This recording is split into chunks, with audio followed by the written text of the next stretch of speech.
So at Heart of England, our last comp, which is about a month ago now, we went really, really well. We had close to a perfect routine, a lot better than our first competition, and we were really, really stoked when we came off the floor. We actually felt like we deserved to win, unlike our first comp. So it was really, really exciting. You know, leading up to our first nationals at level 5, it's our first opportunity to win a world's bid. I think everyone's getting a little bit nervous for it. Training has really good days and really bad days, and so coming up to nationals, like, everyone's getting a bit freaked out. Coming up to nationals, I feel like personally training is going okay and just okay. I feel like some people are in a place mentally where they are getting themselves to a point where they can no longer think whilst they're on the floor. We know this routine, there are elements that have been added in, but I feel like some people just, the thought of a world's bid is all they can see, and they can't see past that to get things done.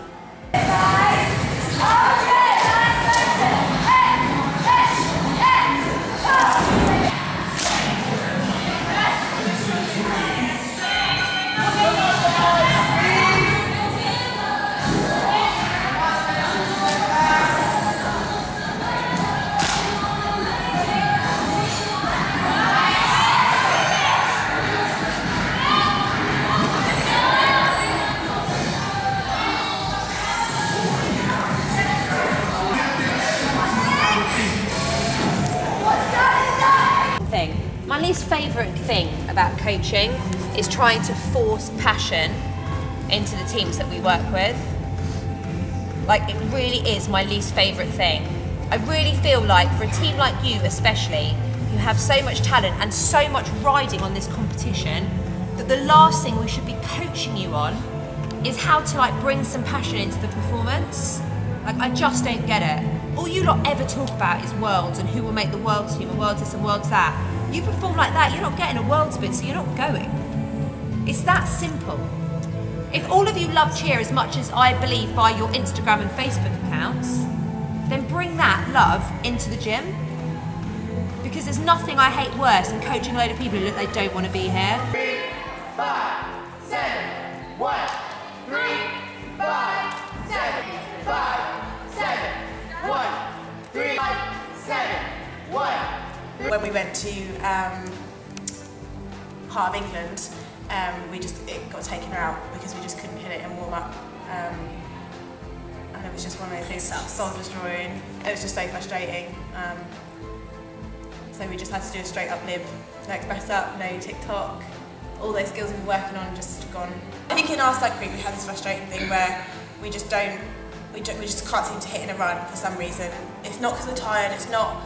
I honestly cannot tell you what it is, and you know, the coaches will come and give us corrections and things like that, and it just, for some reason, we can hit in isolation and then it comes into actually putting it in, you know, in an actual full run, and for some reason it's just not there. It feels like it's a different thing every time as well, and we can't put our finger on exactly what it is, and we'll work one thing, we'll improve on that, but then something else goes and it doesn't feel like we've managed to fix everything.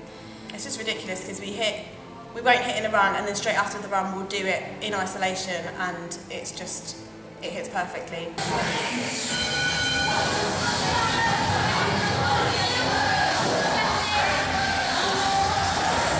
Training lately has been on and off really, like our stunts been hitting sometimes and sometimes they don't.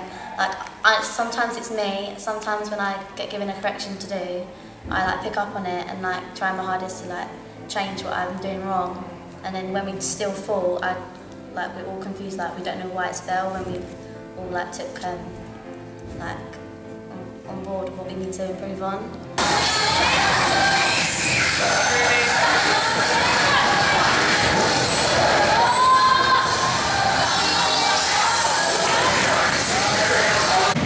You complete the rotation. Whenever you do it in the run, it stops at 1 1/4, and then as it's turning, to be fair, I feel like Jane is trying to keep the stunt turning, and I feel like Heidi and Ellis, you stop, and because you're like, guys, come on, finish the rotation, that's pushing it around and bum goes out. Again, Scarlett, you don't stick your bum out when you do it on its own, but when it stops here, you just do this. Amanda's right there, you change what you do every single time. I'm going to I'm gonna keep coming back there until it hits. It's gonna happen tonight. I feel in my bones. When you're knackered. 1, 2, 3, 4, 5, 7, 1, 3, 5, 7, 1, 3, 4, 5, 7, 1, 3, 4, 5, 7, 1. I feel a little bit like you two are fighting against each other because you are both pushing her like this. You're both here. Neither of you are here. That time you tried to stay under it more, which you did, but then you ended up pushing it over Ellis's head. You guys need to work together to find your centre spot, because I just think that's what you guys still haven't found together that all the other bases have. Even those who've got big height differences, is that point to stop pushing and that point to pull. Do you know what I mean? To find that in-between spot. That was much better. So stay under it. Try not to push it over each other's head. Try and meet in the middle. 5, 7, 1, 3, 4, 5. Go take a break down. Just like that every time. 6, 7. They can consistently hit their stunt every time to count in training, and then the second we put it in a routine, a stunt run, anything, car crash, they can't hit it at all.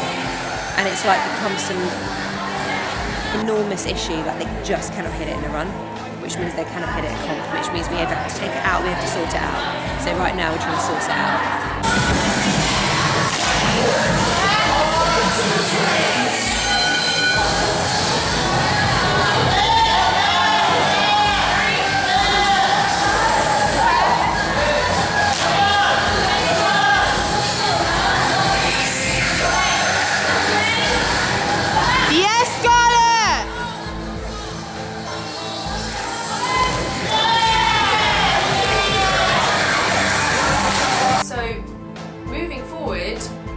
There are changes to be made to Ruby's routine, and they've got to push for ICC Nationals, which is a 2-day competition, so the pressure's really on. It's their first chance of being eligible for a world spin. It's their first 2-day competition, so it's going to really test their consistency. And when it comes to Scarlett's group, they need to step up and do this harder sequence. And it's not much harder, but they've got a longer way to go because they have yet to prove themselves in competition.